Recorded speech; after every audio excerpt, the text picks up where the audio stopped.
इसमें हम आपको विराम चिन्हों के विषय में बता रहे थे। विराम चिन्ह किसे कहते हैं, इसके विषय में आपको बताया। विराम मीन्स रुकना, जहाँ रुका जाता है उसे ही विराम कहा जाता है। यही इसका अर्थ, सार्थक अर्थ माना जाता है। तो इसमें यहाँ पर बताते हैं कि सभी भाव भंगिमाएं जो भी हैं, आव भाव जो भी आव भाव हैं, उनको लिखित भाषा में व्यक्त करने के लिए कुछ चिन्ह बनाए जाते हैं। कुछ चिन्ह बनाए गए हैं। इन्हीं लिखित चिन्हों को हम केवल विराम चिन्ह कहते हैं। यही विराम चिन्ह होते हैं, इन्हीं को हम विराम चिन्ह कहते हैं। और हिंदी में इस प्रकार से जो हमने आपको बताए हैं, ये पूर्ण विराम, अर्ध विराम, अल्प विराम, प्रश्नवाचक चिन्ह, विस्मयादि चिन्ह, योजक या विभाजक चिन्ह, निर्देशक चिन्ह, उद्धरण चिन्ह, विवरण चिन्ह, कोष्ठक, हंस पद या त्रुटि पूरक, लाघव चिन्ह या संक्षेप सूचक चिन्ह, ये 12 प्रकार के जो चिन्ह हैं, ये हिंदी के अंतर्गत आते हैं। इनमें हमने इसी ही प्रकार के चिन्हों के आधार पर आपको लिखित चिन्ह सभी बताए हैं, और इसमें हम इनका विस्तृत रूप में आपको बता रहे थे। उसी हिसाब से पूर्ण विराम, अर्धविराम, अल्प विराम और प्रश्नवाचक चिन्ह ये आपको हम बता चुके हैं। इसके बाद विस्मयादि सूचक चिन्ह आता है।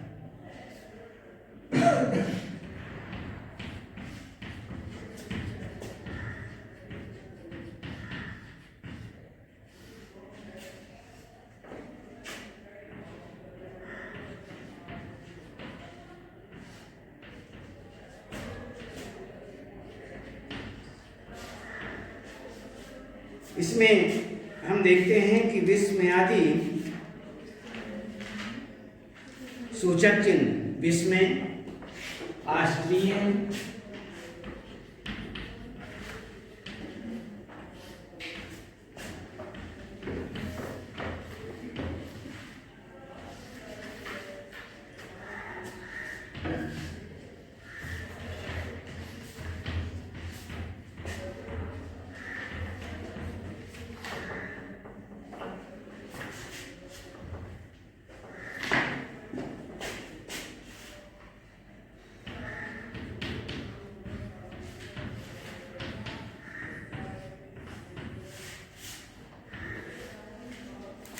आदि भावों को व्यक्त करने वाले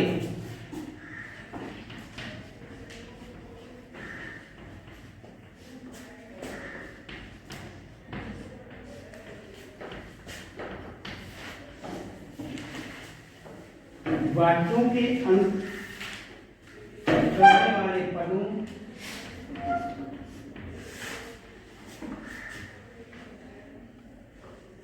उपवाक्यों,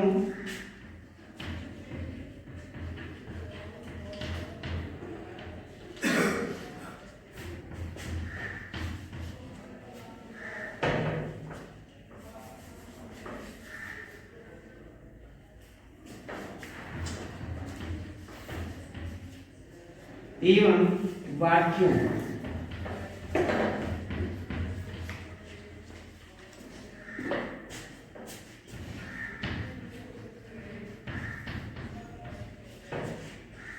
अंत में तथा संबोधन सूचक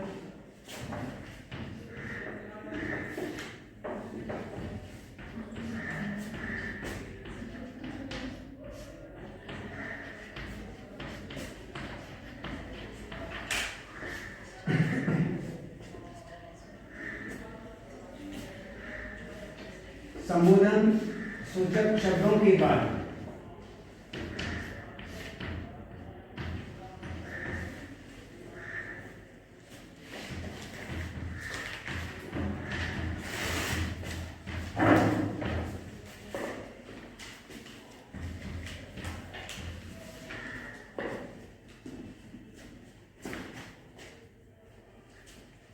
लिखित भाषा में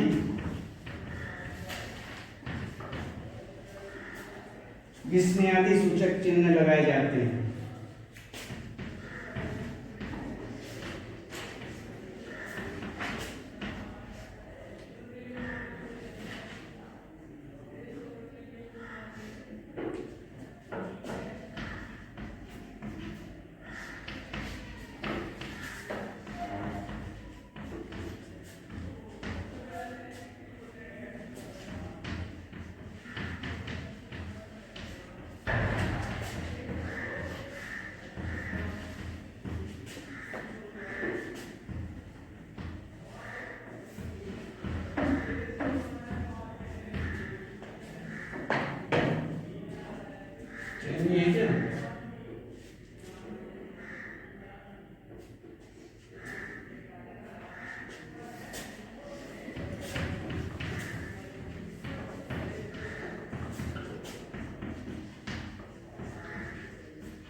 इस प्रकार से विस्मयादि सूचक चिन्ह जो हैं वह विस्मय, आश्चर्य, घृणा, प्रसन्नता आदि भावों को विशेष रूप से व्यक्त करने वाले जो पद हैं या उपवाक्य हैं या वाक्यों के अंत में तथा संबोधन सूचक शब्दों के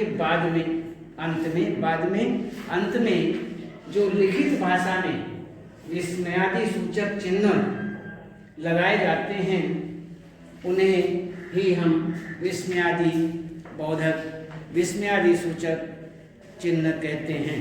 तो इस प्रकार के जो चिन्ह हैं, जैसे अरे तुम कब आए, हाय मैं तो लुट गया, उफ मेरे सर में बहुत दर्द है, दीर्घायु हो, उसे चोट लग गई, पिताजी आ गए, सुमन अपना काम करो, महेश झूठ मत बोलो।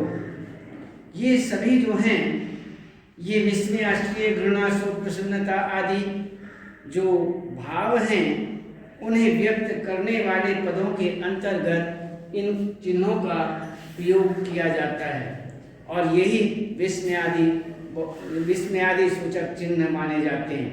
तो इस प्रकार से ये हुआ हमारा विस्मयादि सूचक चिन्ह। अब हम देखते हैं योजक या विभाजक।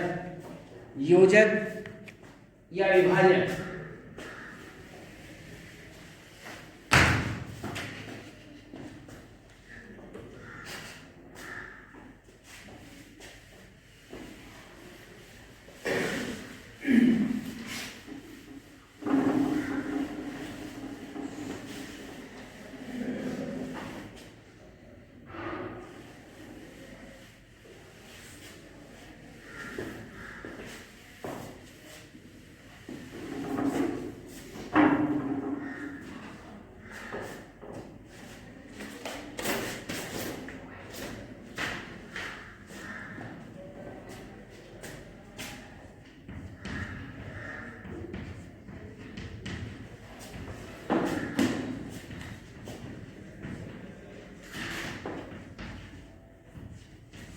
योजक या विभाजक चिन्ह।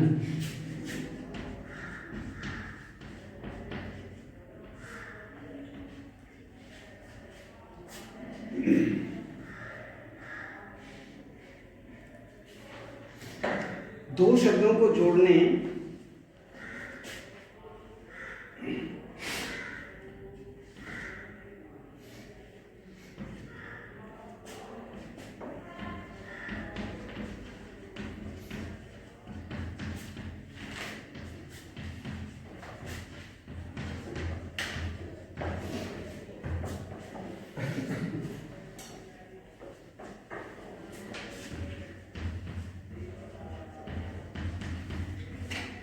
दो शब्दों को जोड़ने या अलग करने।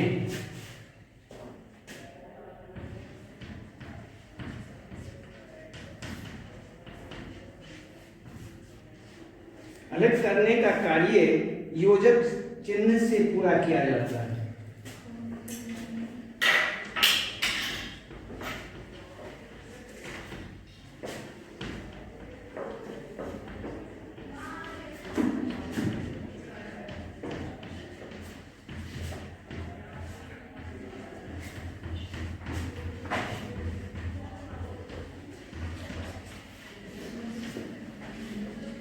जैसे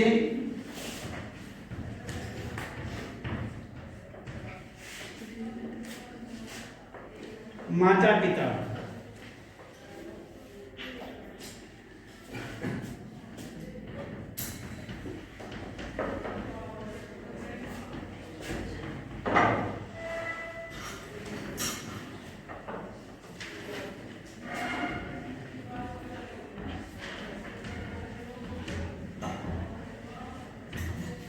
भाई बहन,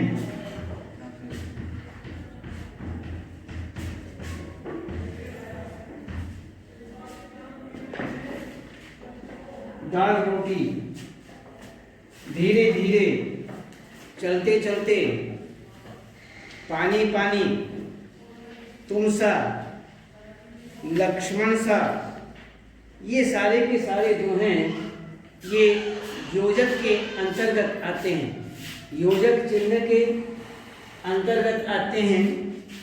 इसमें इस प्रकार के जो आपको उदाहरण बताए गए हैं ये योजक चिन्ह के ये उदाहरण हैं। अब इसके बाद हम देखते हैं निर्देशक चिन्ह। निर्देशक चिन्हों के अंतर्गत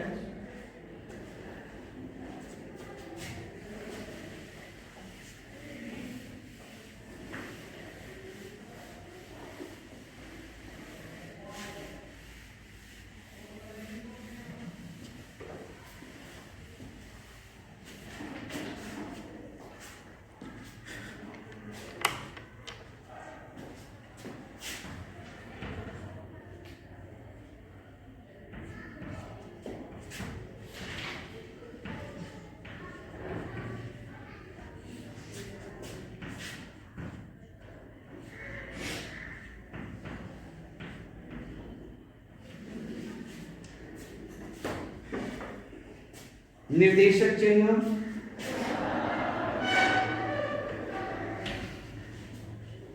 यह भी योजक चिन्ह जैसा ही होता है।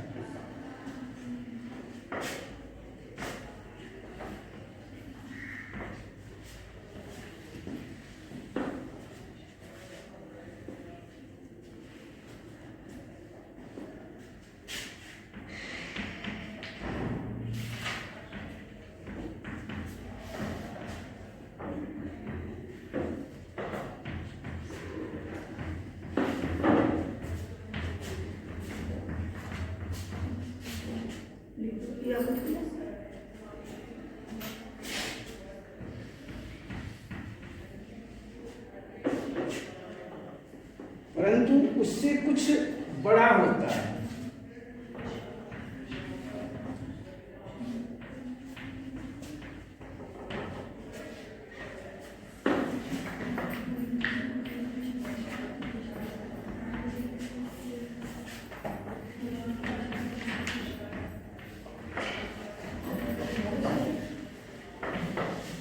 इसका प्रयोग किसी व्यक्ति के कथन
जैसे इसने बताया कि निर्देशक चिन्ह जो है यह भी योजक चिन्ह जैसा ही होता है, परंतु इससे कुछ बड़ा होता है।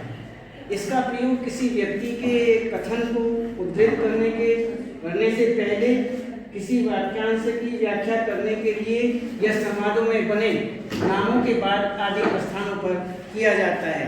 जैसे इसमें मोहन क्या हार है सोहन,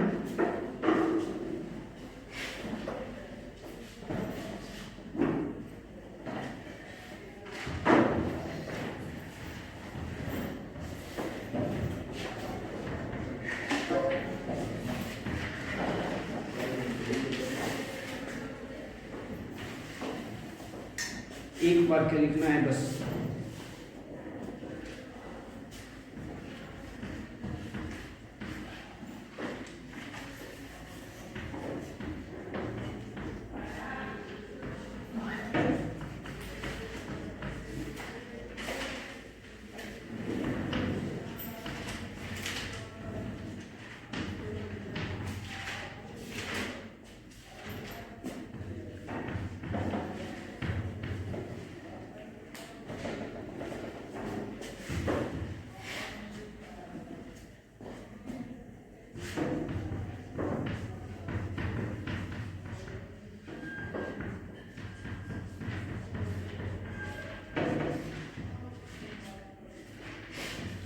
इसमें हम देखते हैं कि स्थानों पर किया जाता है। जैसे स्वतंत्रता हमारा जन्म सिद्ध अधिकार है, बाल गंगाधर जी ने कहा है।